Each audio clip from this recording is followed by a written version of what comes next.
I was never the loud one in the family, not the favorite, not the rebel, not the golden child.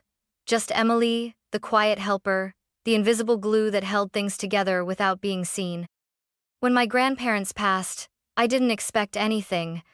I had cared for them out of love, not obligation. But when the lawyer opened the will and read out the inheritance centrally, 900, all left to me, something shifted in the room. My mother's smile vanished. My brother Ryan looked like someone had punched him in the chest. That's when I knew. They wouldn't accept this. Not from me. And so, while they whispered and schemed, I stayed quiet, not because I was afraid. Because I was ready. By the time they made their move, I had already made mine. And when they tried to steal what was mine, they weren't just walking into a house, they were walking into a trap. The will reading took place in a quiet office downtown, the kind with too much mahogany and not enough warmth. My grandmother had loved roses, so I brought a single one and placed it gently on the table before we began. My mother rolled her eyes. Ryan tapped impatiently on his phone. I sat still. The lawyer, Mr. Halbrook, who had known my grandparents for over 2 decades, cleared his throat, adjusted his glasses, and began. He read through a few formalities, then paused and looked directly at me. To Emily Barrett, he said, we bequeath the entirety of our estate, your home at 214 West Grove Lane, all investment accounts, cash holdings, and the remaining shares in Barrett Timber Inc. Silence. For a second, I thought I had misheard. But I hadn't. My hands stayed folded in my lap, but I felt my mother's eyes boring into me, sharp as ice. There must be a mistake, she said too quickly. Dad would have never left everything to just her. Mr. Halbrook raised an eyebrow. This document was updated 2 months before Mr. Barrett passed. It is legally valid and witnessed. Ryan let out a dry laugh. Well, good for you, Emily. Guess playing nurse paid off. I said nothing. I didn't remind him that I had spent nearly every weekend of the last 3 years helping our grandparents with everything from medication to mortgage renewals. I didn't mention that he hadn't visited once without announcing it on Instagram. Let them think what they want. That was part of the plan. I stood, thanked Mr. Halbrook, and gently slid the rose back into my bag. My mother's voice followed me out like a curse, low and bitter. You don't even know how to manage a house like that. Maybe not, but I knew how to protect it. The truth is, I had been preparing for that moment ever since Grandpa told me quietly, over a cup of tea, that he had changed the will. He didn't want it going to Ryan, and he didn't trust my mother. You're the only one who listens, he said. The only one who shows up. I didn't feel triumphant walking out of that office. I felt a responsibility settle on my shoulders. But I also felt something else I hadn't felt in years. Control. And I had every intention of keeping it. The day after the will reading, I drove to the house. It looked exactly how I remembered it. Ivy crawling along the red brick facade, the wraparound porch creaking faintly in the breeze, the hydrangeas at the front still blooming in the late spring light. My grandparents had poured their hearts into this place. It was never just property, it was legacy, memory, safety. I unlocked the front door and stepped inside. It smelled of lemon polish and old paper. I could almost hear Grandpa's slow footsteps in the hall, and Grandma humming from the kitchen. And in that moment, I promised them both, I won't let them touch this. By the end of the week, I had met with a trust attorney, sharp, no nonsense, and worth every dollar. We created an irrevocable living trust, placing the entire estate under legal protection. The house, the investments, the savings, everything. I was the trustee, but the ownership legally belonged to the trust itself. I also updated the deed through the county office, registering it under a holding name, so even the online records wouldn't list Emily Barrett. I even rerouted the utilities through an LLC associated with the trust. It cost me extra time and money, but I didn't care. I knew my family. I knew they'd come back. In the meantime, I played my part. I stayed in my apartment across town, letting the house remain unoccupied on the surface. When Ryan texted asking, "So, what are your plans for the house?" I answered vaguely, still figuring things out. When Mom called and said, "It's just not right for one person to have everything," I responded softly. "I understand how that might feel." They thought I was unsure, hesitant, maybe even open to guilt. Perfect. The truth was, I wasn't buying time, I was building a fortress. Every document filed, every conversation documented. I even began recording my calls with them, just in case things escalated. Which they always did. Then one night, while scrolling through Instagram, I noticed something that made me pause. Ryan had posted a picture in front of a mansion, not our house, but the caption read, "New beginnings, big things coming." It was vague, but knowing Ryan, vague wasn't casual. It was calculated. A signal. I looked at the post for a long time before closing my phone. They were planning something. And they had no idea they were walking into a minefield. It happened on a Saturday. The kind of warm, drowsy afternoon where the birds were louder than the traffic, and everything felt just a little too calm to trust. I was at the house, trimming the hedges out front. Nothing fancy, just keeping things tidy when I heard tires on gravel. I glanced up to see a black SUV pull into the driveway. Out stepped Ryan, wearing aviators and a smirk like he'd just won a prize. A moment later, Mom emerged from the passenger seat, clipboard in hand, looking like a suburban project manager. "Emily!" Ryan called out cheerily, like this was some kind of reunion. "Got a minute?" I wiped my hands on my jeans. "What brings you two here?" Ryan didn't answer. He just reached into his jacket and pulled out a folded piece of paper, then waved it in the air like a flag. Mom beamed. "We've got some good news." My stomach didn't drop. My pulse didn't spike. I had rehearsed this moment 100 times in my head. "Oh?" I asked calmly. Mom stepped closer. "We spoke to a lawyer. Turns out, there was a technical error in your grandfather's will. He never updated the title after your grandmother passed. So the house defaulted back into joint ownership, and by family right, it should go to both children." Ryan added smugly, "We've already taken care of it. Had the house title transferred to my name. Filed, signed, recorded. It's done." He unfolded the paper. Fake documentation, no doubt. But they believed in it. "You'll need to be out by Friday," he continued, grinning. "No hard feelings, right? Just making things fair." For a second, I let silence hang in the air.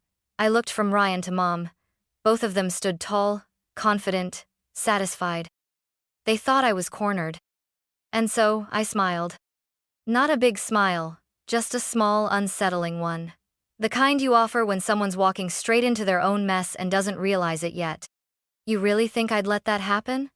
I said softly. Ryan chuckled like I'd told a joke. "It already happened, Em. You've been living in Fantasyland too long." Mom's tone softened, as if I might still be convinced. "We're not trying to hurt you, sweetie. You've got your own apartment. Ryan can manage the house, maybe flip it. We just want what's fair." I stared at her, watching her eyes for a flicker of doubt. There was none. "Got it," I said simply. Ryan winked. "Cool. Be ready by Friday." As they turned and walked back to the car, I turned toward the porch, toward the camera I had installed the week prior, toward the documents locked in the desk drawer inside. They had no idea what was coming. And Friday couldn't come soon enough. Friday came. And with it, a moving truck. I was already there, of course had been since early morning. The house was quiet, grounded. I had opened every curtain, let in the morning light, brewed coffee like it was any other day. Because to me, it was. The difference was that I wasn't waiting for their arrival. I was ready for it. At exactly 10:14 a.m., the SUV returned, this time towing a hired crew in an oversized rental truck. Ryan leaned out of the passenger window, sunglasses pushed up, coffee in hand. Mom sat behind the wheel, giving animated directions to the movers as if she actually owned the place. They didn't notice me at first. I was standing on the porch, arms crossed, waiting beside a man in a navy suit, crisp shirt, and polished shoes. He held a folder, thick and stamped. A badge clipped to his belt gleamed in the sun. They saw us at the same time. Ryan was the first to freeze. He blinked as he stepped out of the truck, staring at the man beside me like trying to place a face he'd never seen. What's this?" he asked, his voice losing volume. The man stepped forward, calm, measured. "Are you Ryan Barrett?" Ryan squinted. "Who's asking?" "My name is Michael Levin, from the County Office of Property Records. I'm here on behalf of the legal trustee of this estate. That trustee is Emily Barrett." He gestured behind him to the house. "This property has been held in an irrevocable trust since March of last year. All transfers made after that point, including the one you attempted, are invalid. In fact," he flipped the folder open, "they may constitute fraud." Mom stepped out quickly. "There must be a misunderstanding. The deed was in my father's name.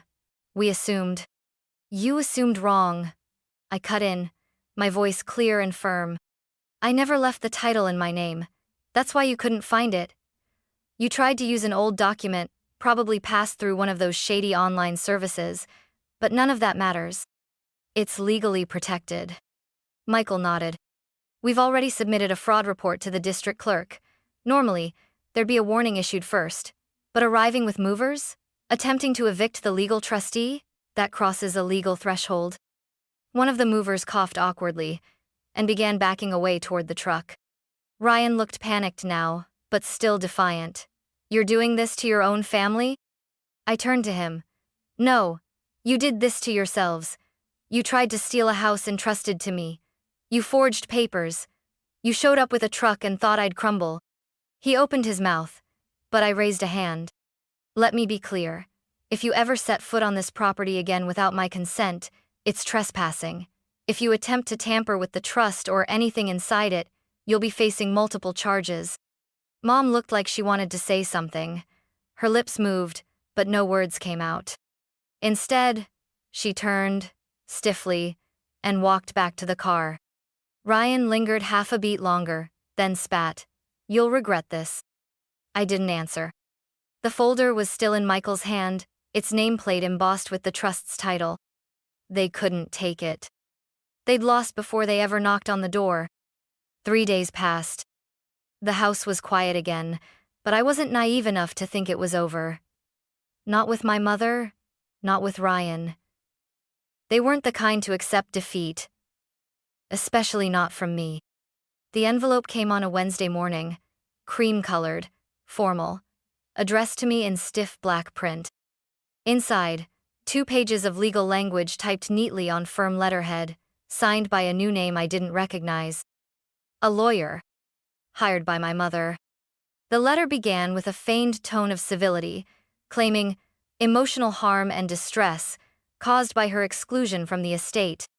It went on to cite moral and familial rights as a direct descendant, and requested, with almost laughable boldness, the following: a lump sum of $150,000 in emotional compensation, joint ownership of the family home, and a monthly allowance until further notice. I sat still, the letter held in my hands. My fingers weren't shaking. My voice was calm. But inside, something broke. Not from fear, no. From disbelief. From rage. She wasn't done. She didn't see what happened on the porch and think, maybe I went too far. She didn't feel embarrassed. Or ashamed. She felt entitled. Entitled enough to bill her own daughter for not letting her steal what wasn't hers. I read the letter again, then again, each word scraped against my patience like sandpaper, and every time I reached the phrase, familial obligation, something tightened in my chest. As if love was a one-way contract. As if I was born to give, and she was born to take. I didn't call her. I didn't yell. I didn't cry. Instead, I scanned the letter and forwarded it to Sonia, my attorney, the same woman who had helped set up the trust. Razor sharp, unshakable. 20 minutes later, my phone buzzed with her reply. Received. You are under no legal obligation to respond. I'll handle it. We may need to escalate if they continue. And so we did. Within 48 hours, Sonia drafted and filed a formal cease and desist against both my mother and Ryan. The message was clear. The trust was airtight, and further harassment, emotional, legal, or otherwise, would be documented and met with consequence. But I knew this wasn't just about money. This was about power. About my mother's need to stay in control, to twist the narrative, to make me feel small again, like the quiet little girl in the corner who never raised her voice. But I wasn't that girl anymore. And she was about to find out just how much I had learned from her silence. It started with a text. "Hey, just checking in. Your mom's been saying some stuff. Thought you should know." It was from Megan, my cousin on Dad's side. We hadn't spoken in over a year, not from any falling out, just life. But there was something in her message that made my stomach clench. We met the next morning at a small coffee shop halfway between our neighborhoods. Megan didn't waste time. She opened her phone and laid it flat on the table. Screenshots, voicemails, even group chat threads with other cousins. In them, my mother was spinning a new story, one that made my skin crawl. She claimed I had isolated Grandpa in his final months, convinced him to rewrite the will while he was mentally declining. She implied emotional manipulation, even suggested I might have forged documents. "I don't believe any of it," Megan said quickly, her voice firm. "Neither do Hamie or Chris. But she's calling everyone. She's not slowing down." I felt cold. Not because I didn't expect it, but because she went there. She knew how much Grandpa meant to me, how many nights I'd sat by his side, how I held his hand as he slipped away. And now she was poisoning those memories, one phone call at a time. It wasn't about the house anymore. It wasn't about money. It was about erasing me. She couldn't take the trust. So now, she was trying to take the story. I nodded slowly. "Thank you for telling me." That night, I couldn't sleep. Because I saw where this was going. The plan was clear. If she couldn't beat me in court, she'd drown me in whispers, paint me as cold, greedy, manipulative, get the extended family on her side. Shame me into submission. Eventually, someone would say, "Why don't you just give her something? She's your mother." I could already hear it, and I refused to let it happen. By morning, I had a plan. I began compiling everything.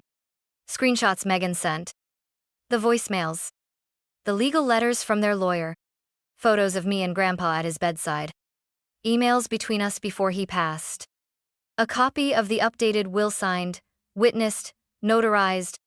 It wasn't just for legal defense. It was for the truth. Because if she wanted to destroy my name to get her way, then she needed to know something. I wasn't afraid to burn the lies down, no matter who stood behind them. By the end of the week, I had everything. I didn't sleep much. Every night, I sat at my desk assembling documents like puzzle pieces. No detail was too small. No message too minor. I labeled folders, created timelines, lined up evidence like courtroom exhibits, because this wasn't just family drama anymore. It was reputational warfare. And I was done playing defense. I started with a single message. "Hi, I know some things have been said recently. Before you make any assumptions, I'd like you to see the full picture documents, not rumors. I won't be discussing this again after today. If you believe me, I'm grateful. If not, that's your choice, but at least you'll be choosing based on the truth." Attached was a polished PDF. The trust documents. The updated, notarized will. Screenshots of Mom's messages and voicemails. Proof of Ryan's forged deed. The cease and desist letters. Photos of me and Grandpa from the last few months of his life.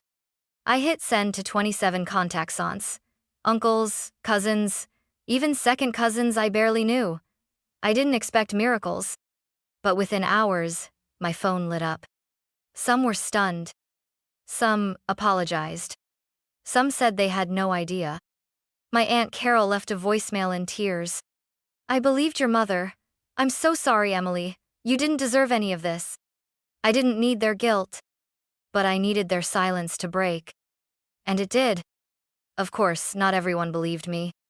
3 relatives on my mother's side doubled down, saying I was twisting the narrative and trying to smear family. But for every one of them, 5 others thanked me for showing the truth. Then came the final blow. the one I had been planning quietly. You see, Ryan worked at a boutique real estate firm downtown, one of those flashy, family-run places that posted daily quotes about integrity on Instagram. But I knew better. I submitted an anonymous ethics complaint through their internal system. Not a vague accusation, of full PDF report, complete with forged documents, screenshots, timeline, and confirmation from the county records office that his title claim was fraudulent. I waited. It took 2 days. By Friday, his name vanished from the website. By Monday, I got confirmation from a contact in the state real estate board.